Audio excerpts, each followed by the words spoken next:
இந்த மாதம் கர்த்தர் வாக்கு கொடுக்கிறார், தடைகளை மாற்றுகிற மாதம், தடைகளை உடைக்கிற மாதம். நீ தொடங்கின காரியம், தடையாய் நிற்கிற காரியம், முன்னே காலடி எடுத்து வைக்க முடியாமல் தடையாய் நிற்கிற அந்த காரியத்தை மறுபடியும் நீங்கள் அதை துவங்குவீர்கள்.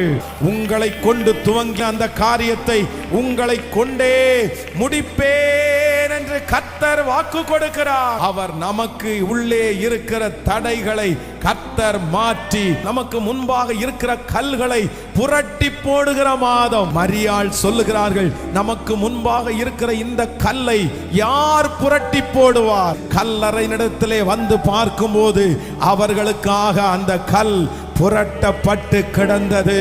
ஆண்டவரே, அந்த தடையை எப்படி எடுத்து போடுவார்கள்? அந்த தடை என்றைக்கு மாறும்? ஆனா கர்த்தர் வாக்கு கொடுக்கிறார், நீ போய் பார்க்கும்போது அந்த தடை மாறி இருக்கும். இந்த மாதம் தடைகளை உடைக்கிற